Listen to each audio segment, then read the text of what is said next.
warahmatullahi taala wabarakatuh. Bismillahirrahmanirrahim. Ila hadatin Nabi Muhammadin sallallahu alaihi wasallam wa kafatil anbiya wal mursalin wassahabati wat tabi'in wal umarin wal sayyidina Fatihah. A'udzu billahi minash shaitonir rajim. Bismillahirrahmanirrahim. Alhamdulillahi rabbil alamin. Ar-rahmanir rahim. Maliki yaumiddin. Iyyaka na'budu wa iyyaka nasta'in. Ihdinas siratal mustaqim. Siratal ladzina an'amta 'alaihim ghairil maghdubi 'alaihim waladdallin. أعوذ بالله من الشيطان الرجيم.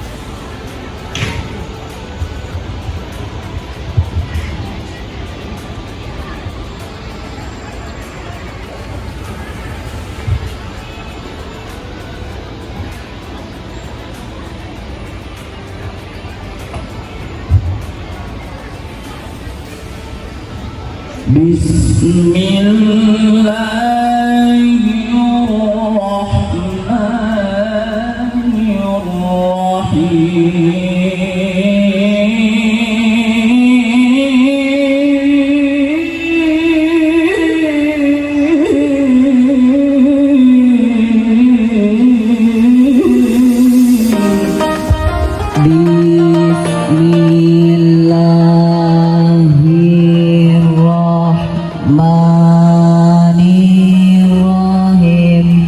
Hamdan bina Rabbal anam. Thumma salatu wassalam ala nabiyil mustafa Muhammadin mustafa. Hayya bina ilal amam. Ya fit ya tal baladil kiram. Marni biha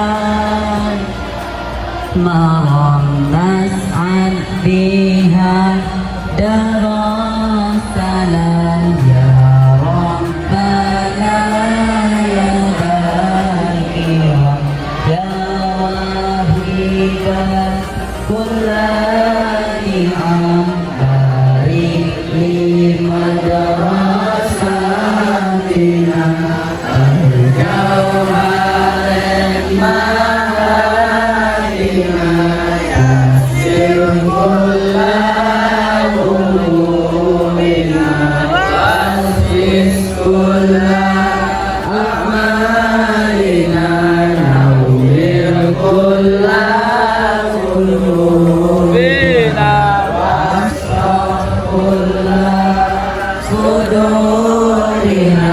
Waj'alna ulama lil muttaqin sholihin.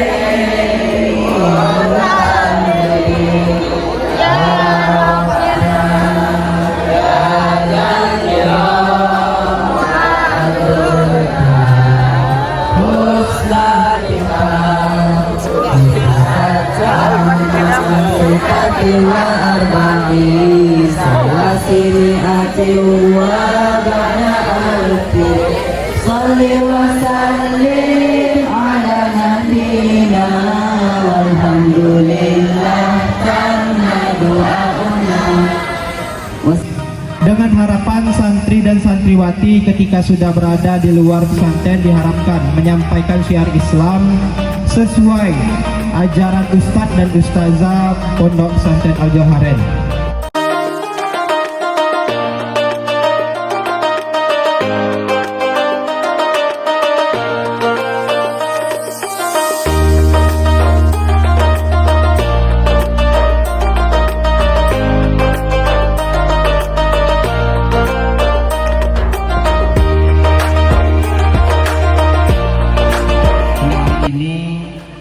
Al-Joharain semakin eksis di tengah-tengah masyarakat.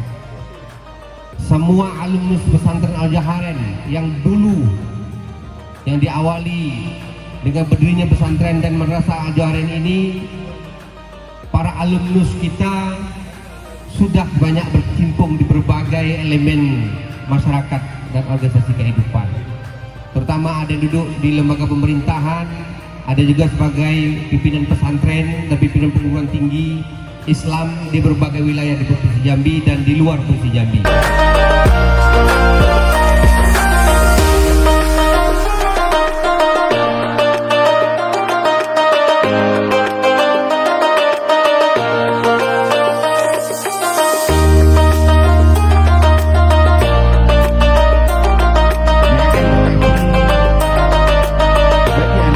Sekalian, mungkin ini saya sampaikan bahwa sesungguhnya hari ini bukanlah hari akhir dari perjuangan pendidikan anak-anakku sekalian. Akan tetapi ke depan justru perjuangan yang paling berat yang anandaku hadapi. Dan itu adik-adik sekalian, kembangkan setelah ini perjuangan kita belum selesai. Ada pengabdian yang lebih bermanfaat lagi untuk kita, yaitu adalah khairun nas anfa'uhum linnas. Sebaik-baik kita adalah kita yang berguna bagi masyarakat kita. Ini adalah putra terbaik kami, putra-putri terbaik pada tahun ini. Ini adalah wajah-wajah yang pantas kita banggakan. Jika ada dari para hadirin yang ingin memberikan penghargaan, inilah wajah-wajah yang pantas. Orang tua mereka pantas bangga terhadap prestasi anaknya. Di sini mereka tidak hanya kami sampaikan bahwa mereka adalah putra terbaik kami, tapi kami juga menyiapkan mereka siap untuk diuji kemampuannya. Nanti kepada hadirin yang ingin menguji kemampuan mereka, yang ingin mengetes kemampuan mereka, kami persilahkan juga. Kepada Ustadz Jemturi dipersilahkan untuk memberikan pertanyaan. Nanti akan diberikan pertanyaan oleh Ustadz Jemturi. Sudah disiapkan beberapa pertanyaan.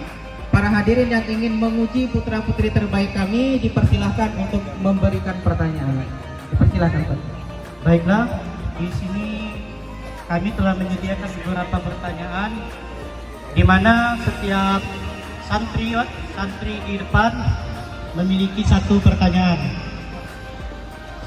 2 putra, 2 putri.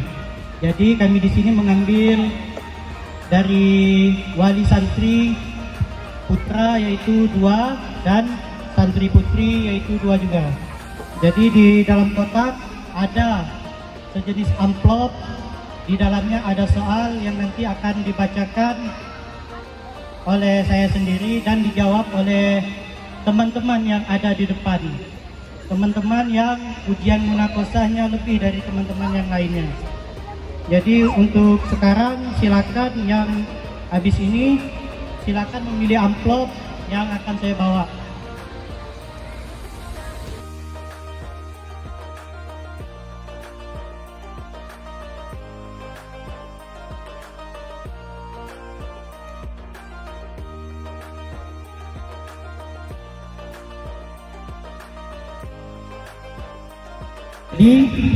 Di sini sudah disiapkan, sudah dipilih oleh bapak-bapak dan ibu-ibu 4 amplop.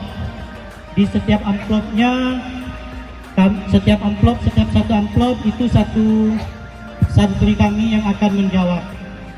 Kami akan mulai dari amplop pertama yang dijawab oleh saudara kami yaitu Ali Akbar yang akan menjawab pertanyaan kami yang pertama.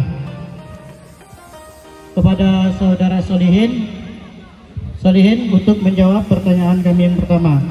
Ya, ini ada 3 macam mata pelajaran yang akan diuji sekarang, yaitu hadis, safinah, dan jurumiyah.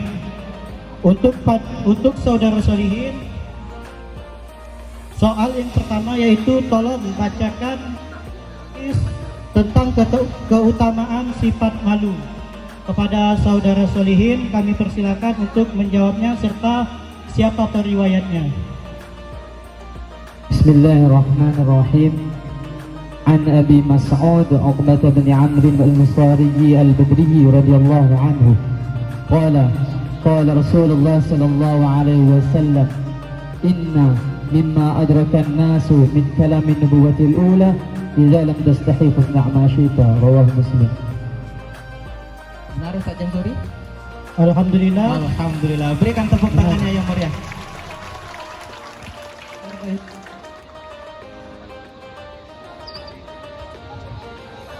Untuk selanjutnya yang nomor 2 yaitu saudara kami Ali Akbar.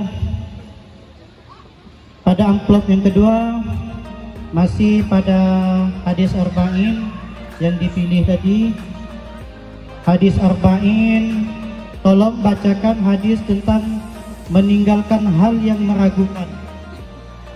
Kepada saudara Ari Akbar kami persilakan untuk membacakannya. Bismillahirrahmanirrahim.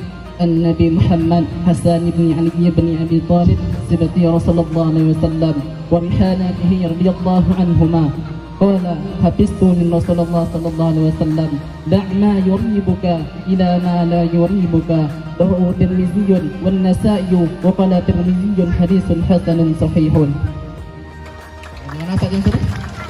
Alhamdulillah masih tetap jawabannya masih betul dalam betul. Selanjutnya kepada saudari Raudatul Jannah untuk menjawab soal tentang Safinatun Najah. Soal yang ini tolong bacakan pasal yang menjelaskan sunnah mengangkat kedua tangan. Silakan kepada saudari untuk menjawabnya. Bismillahirrahmanirrahim. Yusannu raf'ul yadaini fi arba'ati mawadi'ah inda takbiratul ihrami wa inda ruku'i wa inda al-i'tidali wa inda al-qiyami min at-tashahhudil awwali. Alhamdulillah masih Berikan tepuk tangan. masih tetap pada jawabannya seperti apa yang dijelaskan di dalam kitab. Untuk selanjutnya kami persilakan kepada saudari untuk membacakan hadis yang menjelaskan tentang agama adalah nasihat. Kepada saudari kami persilakan untuk menjawabkannya. Bismillahirrahmanirrahim. An Abi Ruqayyah Tamim bin Ausin Ad-Dari radhiyallahu anhu. Qala Rasul anna Nabiy sallallahu alaihi wasallam qala ad-dinun nasihatu qulna qulna liman qala lillahi wa likitabihi wa lirasulihi wa li a'immatil muslimina wa ammatihim rawahul Muslim. Alhamdulillah masih Alhamdulillah. sama dengan keadaan kitabnya. Jawabannya masih sama dengan kitab yang telah dihafalkannya. Ya, seperti yang tadi kami sampaikan, ini adalah putra terbaik kami dan putri terbaik kami pula. Sebenarnya semua pertanyaan insya Allah bisa mereka jawab, tapi karena keterbatasan waktu kita hanya mengajukan satu pertanyaan kepada satu orang. Nah, nanti jika ada hadirin yang ternyata belum puas untuk menguji putra terbaik kami, dipersilahkan nanti untuk menemui mereka langsung di belakang. Yang putra duduk sebelah sana, yang putri duduk sebelah sana. Tandai wajah-wajah putra putri terbaik kami. Berikan tepuk tangan yang meriah untuk mereka. Ya, kami persilahkan kepada santri dan santriwan kami untuk kembali ke tempat duduknya masing-masing.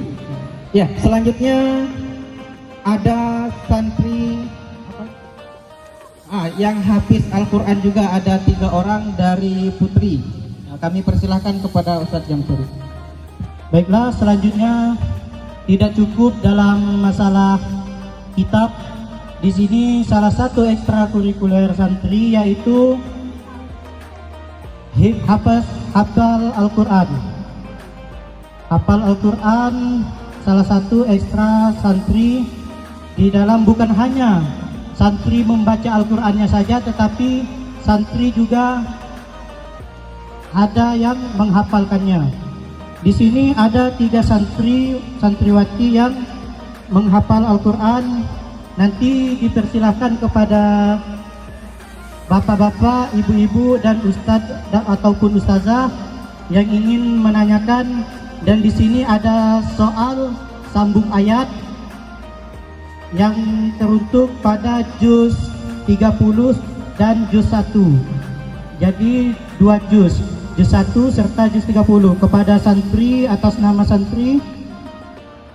Yang pertama Wulandari, yang kedua Resti Fauzia, yang ketiga Dwi Agustin. Kepada saudari kami untuk menaiki panggung yang telah disediakan.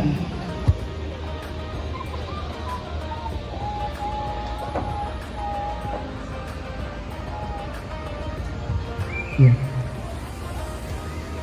Di sini kami akan memberi setiap santri 1 putra 2 putri yang akan melakukan sambung ayat dengan santriwati yang ada di depan ini.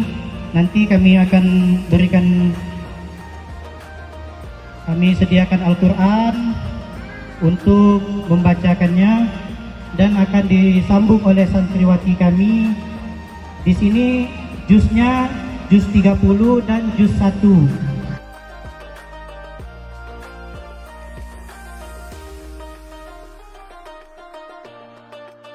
Bismillahirrahmanirrahim.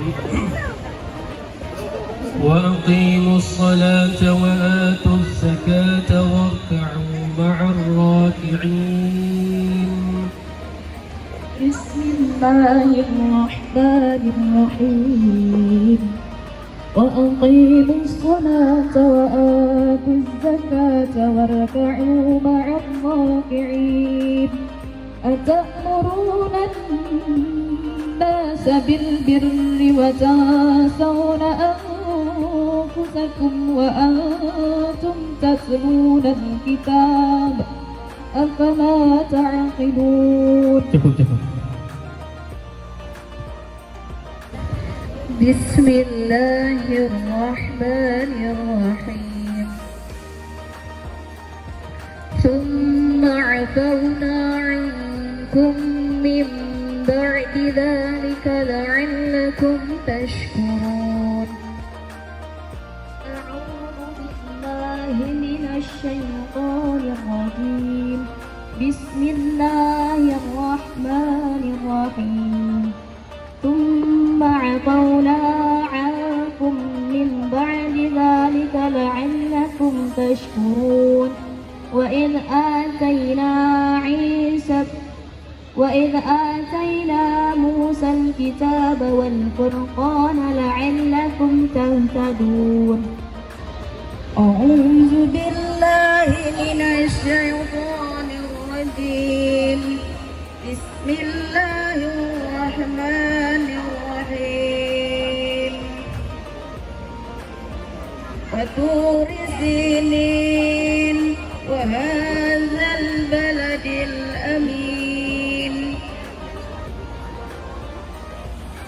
بسم الله الرحمن الرحيم. لقد خلقنا الإنسان في أحسن تقويم ثم رددناه أسفل سافلين.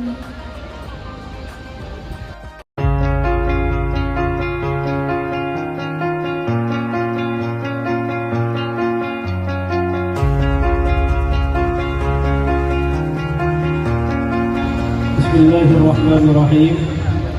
Surat keputusan pimpinan Pondok Pesantren Al-Jauharan nomor 15 PP 19.1927.04 strip garis miring PP 007 strip 5 2022 tentang penetapan santri dan santriwati yang dinyatakan selesai dalam mengikuti ujian akhir tahun di Pondok Pesantren Al-Jauharan Kelurahan Tanjung Johor, Kecamatan Pelayangan, Kota Jambi pada tahun ajaran 2021-2022. Memperhatikan Hasil penilaian Ustaz dan Ustazah dalam melaksanakan ujian akhir tahun baik sebagai tahrir maupun munaqashah di Pondok Pesantren Al-Jauharain tahun ajaran 2021 dan 2022 memperhatikan, menimbang, menetapkan pertama, keputusan pimpinan Pondok Pesantren Al-Jauharain tahun 2022 tentang penetapan santri dan santriwati yang dinyatakan selesai di Pondok Pesantren Al-Jauharain pada tahun ajaran 2021 dan 2022. Kedua, bahwa nama-nama yang tercantum dalam lampiran keputusan ini telah memenuhi persyaratan. Yang ketiga, keputusan ini berlaku sejak tanggal ditetapkan dan apabila di kemudian hari terdapat kesalahan atau kekeliruan dalam keputusan ini akan diperbaiki sebagaimana mestinya. Ditetapkan di Tanjung Johor pada tanggal 18 Mei 2022. 1. Keputusan pimpinan Pondok Pesantren Al-Jauharain Kelurahan Tanjung Johor, Kecamatan Pelayanan, Kota Jambi, nomor 5/2022 tentang penetapan santriwan dan santriwati yang dinyatakan selesai dalam mengikuti ujian akhir tahun di Pondok Pesantren Al-Jauharain Kelurahan Tanjung Johor, Kecamatan Pelayanan, Kota Jambi.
Bismillahirrahmanirrahim. Assalamualaikum warahmatullahi wabarakatuh. Alhamdulillahirabbil alamin. Wa bihi nasta'in ala umuri dunya waddin. Wassalatu wassalamu ala asyrafil anbiya wal mursalin sayyidina wa maulana Muhammadin wa ala alihi wa sahbihi ajma'in. Subhanaka la ilma lana illa ma 'allamtana innaka antal alimul hakim. Rabbi syrah li sadri wa yassir li amri wahlul 'uqdatam min lisani yafqahu qawli. Allahumma inna nas'aluka fahman nabiyyin wa hifdzal mursalin wa ilhamal malaikatil muqarrabin. Allahumma aghnina bil 'ilm wa zayyina bil hilm wa akrimna bit taqwa wa jammilna bil 'afiyah ya rabbal alamin. Yang kami muliakan, yang kami hormati segenap para pengasuh Mudir Ma'had Al-Jauharain, begitu pula segenap pemangku pondok pesantren yang hadir di siang hari ini. Yang kami muliakan, kami hormati Al-Ustaz Salahuddin, begitu juga Al-Ustaz Marputin, dan juga Al-Ustaz Samsuri, dan segenap para asatid yang tidak dapat kami sebutkan satu persatu namanya, dan begitu juga yang terkhusus Al-Ustaz Ahmad Hibzi dan para aparatur pemerintah yang hadir di siang hari ini. Yang terhormat Bapak Gubernur Jambi atau yang mewakili, begitu juga Bapak Wali Kota atau yang mewakilinya, dan segenap aparatur pemerintah yang hadir di tengah-tengah kita pada siang hari ini, yang tidak dapat kami sebutkan satu persatu namanya, namun tidak mengurangi rasa ta'zim dan hormat kami kepada antum semua. Begitu pula bapak-bapak, ibu-ibu, wali santri dan hadirin hadirat yang dirahmati oleh Allah Subhanahu wa taala.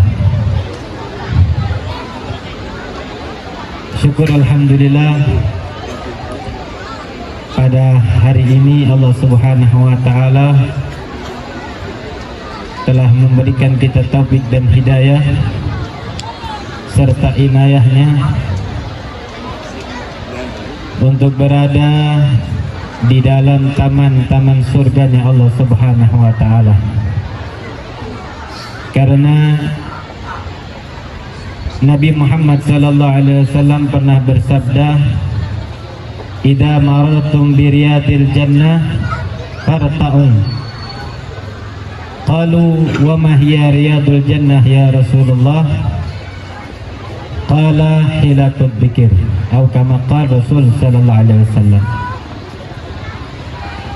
Nabi mengatakan bahwasanya apabila kalian melintasi taman-taman surga, maka singgahlah, duduklah, hadirlah di dalamnya.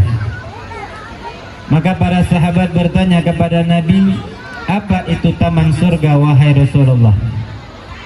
Nabi menjawab, taman surga itu adalah hilaqul dzikir atau hilaqul ilm, perkumpulan zikir atau perkumpulan di mana di dalamnya dikaji akan hukum Allah Subhanahu wa taala, akan syariatnya Allah Subhanahu wa taala. Maka dengan hal yang demikian, di hari ini andaikan Allah tampakkan kepada kita hakikatnya, di mana kita hari ini, sebagaimana Nabi katakan tadi, kita berada di dalam taman surga Allah Subhanahu wa taala. Karena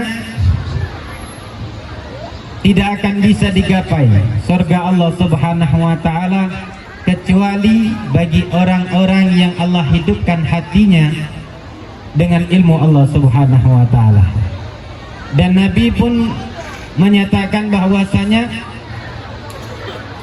man salaka tariqan yaltamisu fihi ilman sahalallahu lahu tariqan ilal jannah. Siapa orang yang menempuh suatu jalan demi mencari ilmu Allah Subhanahu wa taala, maka Allah Subhanahu wa taala akan tuntun dia. Allah akan mudahkan baginya jalan menuju surga Allah Subhanahu wa taala.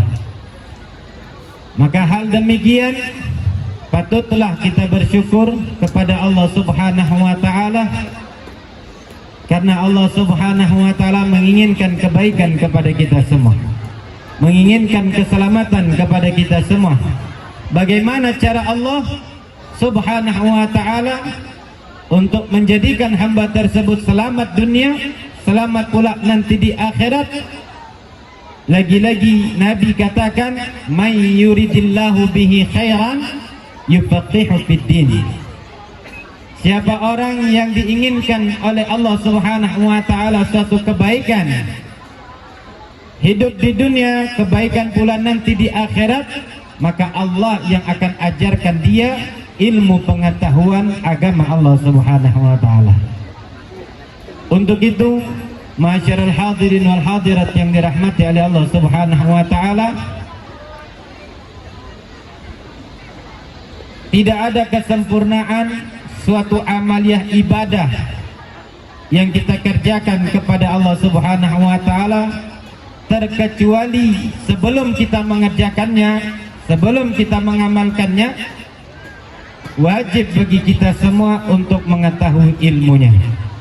Karena setiap amal ibadah yang kita kerjakan, yang kita lakukan, tidak didasari, tidak dilandasi dengan ilmu pengetahuan, ilmu tersebut akan ditolak oleh Allah Subhanahu wa taala dan tidak dibalas ganjaran pahala di sisi Allah Subhanahu wa taala. Di mana Imam Ibn Ruslan menyatakan di dalam kitab Safwatuz Zubat, beliau katakan, "Wa man bi ghairi ilmin ya'malu a'maluhu mardudatun la tuqbalu." Siapa orang yang beramal, beribadah kepada Allah Subhanahu wa taala tanpa didasari, dilandasin ilmu pengetahuan, maka semua amalnya akan ditolak oleh Allah Subhanahu wa taala. Ibadahnya akan ditolak oleh Allah Subhanahu wa taala. Karena apa? Karena tidak didasari dengan ilmu pengetahuan. Bahkan suatu hari diceritakan ada seorang yang ahli ibadah. Ahli ibadah ini dia beribadah kepada Allah Subhanahu wa taala udah puluhan tahun dia beribadah kepada Allah. Namun semua ibadahnya sia-sia. Ibadahnya ditolak oleh Allah Subhanahu wa taala karena suatu amal perbuatan yang menyebabkan ibadah tersebut ditolak oleh Allah. Yang mana ahli ibadah ini menganggap bahwasanya untuk menjaga nafsunya, untuk melindungi nafsunya agar tidak terjerumus di dalam kemaksiatan, di dalam hukum perzinahan, maka dia membeli seekor keledai yang betina. Dia beli di pasar, kemudian dia bawa ke tempat ibadahnya. Maka suatu ketika seorang ulama bertanya kepada ahli ibadah tersebut, "Wahai pemuda, kenapa engkau membeli seekor keledai? Bukannya itu keledai engkau gunakan sebagai kendaraan? Namun itu keledai cuman hanya engkau tuntun, kemana engkau pergi engkau bawa itu keledai, tidak engkau tunggangi, tidak engkau jadikan kendaraan." Maka si ahli ibadah tersebut mengatakan, "Iya, ini keledai aku beli bukan untuk aku tunggangi, tapi ini keledai aku beli untuk menjaga nafsuku. Ketika nafsuku muncak, ketika nafsuku dan syahwatku mulai naik, maka aku datangin yang namanya keledai tersebut." Na'udzubillah summa na'udzubillah. Maka orang alim tersebut mengatakan, hukum orang yang mendatangin binatang tersebut adalah wajib dibunuh orang tersebut dan binatangnya. Maka menangislah si pemuda yang ahli ibadah tersebut. Sudah puluhan tahun dia beribadah kepada Allah, namun ibadahnya karena suatu ilmu yang tidak dia ketahui itu ditolak oleh Allah Subhanahu wa taala. Maka dengan hal yang demikian, Bapak Ibu yang dirahmati oleh Allah Subhanahu wa taala, jangan kita puas dengan apa yang telah kita gapai dari ilmu pengetahuan di masa lalu. Karena ilmu Allah Subhanahu wa taala itu sangatlah luas, sangatlah banyak, dan tidak cukup bagi kita hanya sekedar ilmu melihat atau ilmu hanya diketahui dengan asal usul bapak Islam, emak Islam, nenek Islam, kakek Islam. Lihat dari hal yang demikian, inilah yang namanya Islam warisan. Banyak orang yang mengaku bahwasanya dia beragama Islam, namun akan syariatnya sendiri tidak tahu, akan ajaran syariat Nabi pun dia tidak tahu, sehingga menggampangkan dan meremehkan suatu amaliah perbuatan. Dan dengan meremehkan amaliah perbuatan syariat Allah itulah dia akan dijauhin dari rahmat Allah Subhanahu wa ta'ala. Oleh karenanya Nabi katakan, utlubul ilma minal mahdi ilal lahdi. Tuntutlah engkau ilmu pengetahuan tersebut dari mulai buenan, di mana dari mulai buenan tersebut, kalau ibu-ibu atau nenek-nenek moyang di zaman dulu, ketika anaknya di dalam buayan, dia bacakan la ilaha illallah, dibacakan kalimat tahmid, tahlil, dan tasbih. Untuk apa? Mengajarkan dan mendidik anak tersebut kalimat tauhid. Kalimat tauhid, kalimat pengesaan Allah Subhanahu wa taala. Kalau nenek-nenek atau ibu-ibu di masa lalu mengajarkan anaknya dari mulai buenan, sudah dididik dengan kalimat tauhid tersebut, dan dikenalkan siapa Tuhannya, sudah didengungkan dan dibacakan kalimat tauhid itu di dalam hati seorang anak mulai sejak buenan. Namun beda zaman sekarang, ibu-ibu zaman sekarang enggak lagi pakai buenan, enggak lagi yang namanya pakai buenan seperti buenan yang masa lalu. Udah buenan yang keren sekarang, sama wujudnya, tapi bukan ibu lagi yang ngajinya, bukan bapak lagi yang membacakan kalimat tauhid tersebut, namun HP yang ditaruh di situ, HP yang diletakkan di dekat anak tersebut. Ngaji iya, salawatan iya, zikiran iya, mak bapaknya tinggalkan anaknya dalam keadaan tidur, dia main HP-nya, dia main gadgetnya, dia lupa dengan Allahnya, dia lupa dengan tanggung jawabnya, sehingga dia berharap besok anak tersebut dalam keadaan beriman kepada Allah, mendapatkan anak tersebut berbakti kepada Allah, malah yang didapat adalah anak tersebut akan menjadi durhaka kepada kedua orang tua. Zaman sekarang, kalau kita lihat dan kita dapati, dari setiap rumah-rumah itu tidak banyak dan tidak seluruh rumah yang ada di dalam rumah tersebut orang yang senang main judi atau senang yang namanya khamar, minuman-minuman keras, ataupun kemaksiatan-kemaksiatan lain. Namun yang banyak dan hampir setiap rumah, di dalam rumah tersebut kita dapatin anak yang durhaka kepada kedua orang tua. Perkara yang demikian ini hampir banyak dan nyaris setiap rumah kita dapatin anak yang durhaka kepada kedua orang tua. Apa faktornya? Apa sebabnya? Karena asalnya, karena usulnya, karena mulai dari atasnya sudah tidak mendidik lagi yang namanya tata cara adab berbakti kepada kedua orang tua.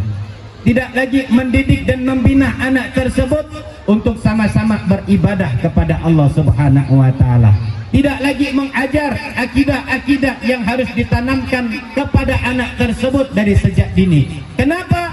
Karena kedua orang tuanya minim akan ilmu pengetahuan, minim akan ilmu syariat Allah dan syariatnya Nabi Muhammad sallallahu alaihi wasallam. Dan hal ini dianggap sepele. hal ini dianggap biasa. Karena apa? Karena hatinya sudah mulai keras. Hatinya jauh dari norma-norma agama. Hatinya sudah tidak lagi cinta terhadap syariat Allah dan syariat Nabi Muhammad. Hatinya sudah mulai terpaut dengan apa? Kekayaan dunia semata. Cinta terhadap dunia semata. Sehingga dengan rasa cinta tersebutlah mereka mengabaikan akhirat dan mengedepankan dunia. Padahal ketahuilah bahwasanya sesungguhnya kehidupan yang hakiki adalah kehidupan akhirat. Kehidupan yang abadi adalah kehidupan akhirat. Namun dunia yang Allah jadikan bagi kita semua ini hanyalah sebagai mazra'atul akhirah, adalah sebagai taman, kebun untuk kita menanam, bercocok tanam, yang mana cocok tanam tersebut akan kita tuai besok di hadapan Allah Subhanahu wa taala. Besok kita akan bertanggung jawab di hadapan Allah Subhanahu wa taala apa yang kita perbuat selama hidup di atas dunia. Karena Allah tidak menciptakan kita untuk memperkaya diri dengan kekayaan dunia, namun Allah ciptakan kita untuk memperkayakan diri dengan amal ibadah kepada Allah Subhanahu wa taala. Oleh karenanya, ma'asyiral hadirin wal hadirat yang dirahmati oleh Allah Subhanahu wa taala, selagi masih nyawa ada di dalam tubuh kita, selagi Allah masih memberikan kesempatan kepada kita, maka kembalilah kita kepada Allah Subhanahu wa taala. Jangan kita cuman hanya bisa bangga dengan anak kita titip ke dalam pondok pesantren. Namun naudzubillah summa naudzubillah, kedua orang tua juga wajib bermujahadah, wajib mempunyai tekad yang kuat, tidak memberikan nafkah, tidak memberikan jajan kepada anaknya di dalam pondok pesantren dengan uang atau hasil karya yang mengandung di situ adalah perkara yang subhat, naudzubillah, lebih-lebih lagi perkara yang haram. Karena apa? Karena perkara yang subhat ataupun perkara yang haram tersebut, disitulah kedua orang tua telah memberikan benih-benih racun yang menyebabkan anaknya besok tidak mendapatkan ilmu yang berkah dan ilmu yang bermanfaat. Ketika dia kembali kepada kedua orang tuanya, jangan salahkan pondok pesantren, jangan katakan pondok. Kenapa ini anak dari pondok? Balik dari pondok harusnya berbakti kepada kedua orang tua, harusnya menjadi taat kepada Allah dan Rasulnya, harus mengamalkan ilmunya. Jangan salahkan pondoknya, jangan salahkan anaknya. Coba koreksi dari nafkah mana dan hasil kasab yang mana, pekerjaan yang mana engkau transfer kepada anakmu, engkau kirim biaya sekolah anakmu. Karena dari hal perkara yang subhat ataupun perkara yang haram tersebutlah yang menyebabkan anakmu teracuni dan terwarnai dengan penyakit yang sehingga penyakit tersebut menyebabkan engkau mendapati anakmu tidaklah mendapatkan ilmu yang berkah dan ilmu yang bermanfaat. Oleh karenanya engkau berdidik anak tersebut mulai dari kecil hingga ke liang lahat tersebut. Inilah syariat Nabi Muhammad, inilah ajaran Nabi Muhammad untuk kita didik anak tersebut sejak mulai balia, sejak mulai dari kecil, sejak mulai berada di dalam kandungan. Haruslah ibu-ibu dan bapak-bapak tersebut bermujahadah. Apa yang mujahadah? Jangan makan dari perkara yang subhat ataupun yang haram. Karena ketika kita makan perkara yang subhat ataupun perkara yang haram, disitulah kegagalan kita untuk menempuh jalan yang diridhai oleh Allah Subhanahu wa taala. Di situ pula lah kita akan mendapatkan diri kita, tubuh kita, perbuatan kita akan berbuat maksiat kepada Allah Subhanahu wa taala. Karena Nabi katakan, man akalal halal ata'at jawarihu sya'a am aba, wa man akalal haram asad jawarihu sya'am aba, au kama qala Rasul sallallahu alaihi wasallam. Nabi mengatakan bahwasanya siapa orang yang makan dari makanan yang halal, ata'at jawarihu sya'am aba, anggota tubuhnya akan tergiring untuk melakukan suatu ketaatan demi ketaatan.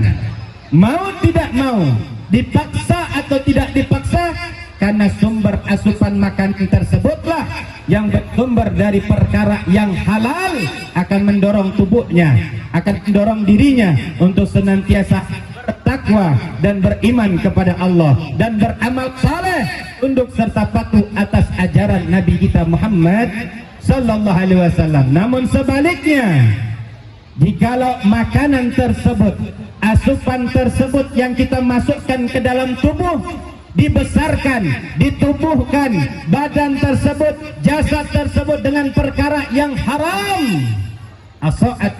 asad warihuhu sya'a am aba, maka anggota tubuh tersebut pasti mau tidak mau, diperintah atau tidak diperintah, diajak atau tidak diajak, anggota tubuh tersebut akan tergiring dan selalu senantiasa terpengaruhi dan terbiasa untuk bermaksiat dan durhaka kepada Allah Subhanahu wa ta'ala. Oleh karena hal yang demikian, masyarul hadirin wal hadirat yang dirahmati oleh Allah Subhanahu wa ta'ala, perhatikanlah dari mana asal usul nafkah yang kita peroleh, dari mana asal usul yang namanya pekerjaan yang kita lakukan tersebut. Karena semua perkara yang halal ataupun perkara yang haram itu sama rizkinya Allah Subhanahu wa ta'ala, namun rizki tersebut tetap berbeda. Karena apa? Perbuatan yang kita kerjakan. Dari perbuatan kita kerjakan tersebutlah yang akan membedakan ini halal dan ini haram, dan rezeki tersebut tetap akan sampai kepada engkau sebagaimana engkau perjuangkan untuk mendapatkan rezeki dan nafkah itu tersebut. Maka dengan hal yang demikian, kalau seandainya kita kembali di masa lalu, kenapa para ulama-ulama terdahulu ketika terlahir dari seorang ibu yang biasa aja, selalu di rumah saja, tidak pernah menampilkan dan menonjolkan dirinya di permukaan, bahkan dikatakan kehidupannya peminim, primitif, orang yang tidak modern dan populer, namun anaknya menjadi para kekasih Allah, anaknya menjadi para wali-wali Allah Subhanahu wa ta'ala. Apa sebabnya? Karena ibunya mempunyai sifat warok, ibunya mempunyai sifat hati-hati di dalam makanan. Di dalam makanan tersebutlah ibunya hati-hati. Dan terkadang ibu-ibu ini jahil, tangannya jahil, menganggap perbuatan itu adalah perbuatan yang lumrah dan biasa. Mungkin hal itu dianggap sepele. Kalau tidak ada di rumahnya batang ubi tetangga dipetik untuk jadi lalap. Kalau seandainya kepengen masak kari atau masak semur dan lain sebagainya, tidak ada daun salam, tidak ada daun kari, di rumah tetangga ada, nggak minta, nggak izin, petik aja, masuk cemplung ke dalam laut, maka makan satu rumah dari perkara yang subhat. Na'udzubillah, perkara yang haram. Ini sering terjadi. Kenapa? Dianggap perkara yang sepele, padahal itu besar di sisi Allah Subhanahu wa ta'ala. Perkara tersebut sangat hebat dipandang oleh Allah Subhanahu wa ta'ala. Oleh karenanya, anak tersebut dari mana berasal orang tua tersebut, dari mana tumbuh dan dewasa anak tersebut, dikandung siapa, maka anak tersebut akan terwujud dan terlahir sebagaimana kedua orang tuanya. Mudah-mudahan kedua orang tua wali dan santri di sini dirahmati oleh Allah Subhanahu wa ta'ala dan dijaga serta dilindungi akan perbuatannya dari perkara yang subhat ataupun perkara yang haram. Karena apa? Nilai kebaikan seorang anak yang telah dididik di pondok pesantren tersebut, dari mana asal usul rizki yang dia makan dan dia peroleh dari kedua orang tuanya. Jadi lagi-lagi saya sampaikan, jangan pernah berharap kepada anak mau berbakti kepada kedua orang tuanya, menjadi anak yang soleh dan soleha berbakti di masa yang akan datang, kalau seandainya kedua orang tua tidak pernah memberikan makanan perkara yang benar-benar diketahui asal usulnya adalah dari rizki yang halal. Dan dari rezeki yang halal tersebutlah yang akan menimbulkan keberkahan terhadap anak dan kemanfaatan kebermanfaatan ilmu yang diperoleh dari pondok pesantren. Mudah-mudahan apa yang saya sampaikan pada kesempatan kali ini bermanfaat untuk kita semua dan Allah Subhanahu wa taala ridha terhadap kita semua serta diberikan taufik dan hidayah untuk selalu senantiasa menjaga asupan makanan pertama dari kedua orang tua, kemudian asupan yang kita berikan kepada anak dan keluarga kita. Kita pastikan yang pertama sekali adalah kehalalan dan mudah-mudahan Allah berikan halalan thayyiban mubarakan fi, rizki yang benar halal, rizki yang benar-benar berkah dan memberikan manfaat di dalam kehidupan kita sehari-hari. Amin ya rabbal alamin. Hadza minni wal afu minkum. Summa assalamu alaikum warahmatullahi wabarakatuh.